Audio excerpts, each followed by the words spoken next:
Aditya duty থেকে বেরিয়ে যাওয়ার পর সুদীপা সবার সামনে বলে, আমার মেডিকেল কলেজে ভর্তি হতে হবে, এর জন্য আমি এখান থেকে চলে যাচ্ছি। তখনই আদিত্যর বড় মা বলে, তুমি কোথাও যাবে না, এই বাড়ি থেকে তুমি এক পাও বাইরে পা রাখবে না।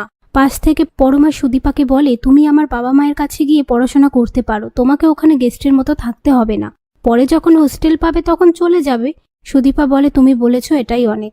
বড় মা বলে, কথাটা কিন্তু আমি এমনি এমনি বলিনি।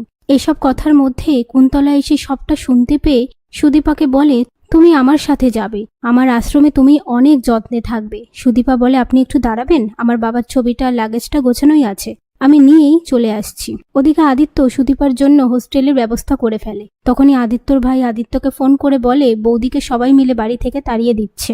আদিত্য বলে, আমি এক্ষুনি আসছি। এরপর আদিত্য বাড়িতে এসে সুদীপার জামা আটকে দেয়। পাশ থেকে আদিত্যর বড় মা বলে, তুমি কেন ওকে আটকাচ্ছ?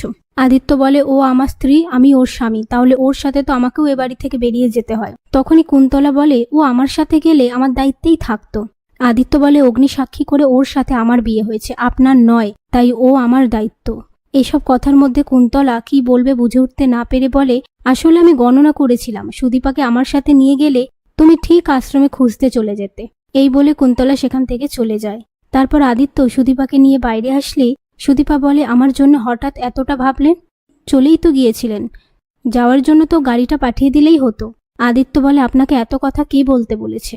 সেই মুহূর্তে অভ্র এসে সুদীপাকে অল দ্য বেস্ট বললে সুদীপা থ্যাংক ইউ বলে গাড়িতে উঠে যায়। এরপর আদিত্যকে ফোন করে বলা হয় সুন্দর পালিয়েছে। অন্যদিকে পরমা অভ্রকে বলে, এটা কিন্তু ঠিক হচ্ছে না, বাড়ির সবাই আমাকে ভুল বুঝছে। অভ্র বলে, ঠিক ভুলের বিচার তুমি করছো, আমি এখানে রয়েছি ওই মেয়েটার জন্য, যাতে ওর তুমি কোনো ক্ষতি করতে না পারো। ওই মেয়েটাকে আশ্রমে পাঠিয়ে দেয়া হচ্ছিল বলে তুমি তো খুশিই হয়েছিলে, যাতে তোমার সুবিধা হয়, তাই না?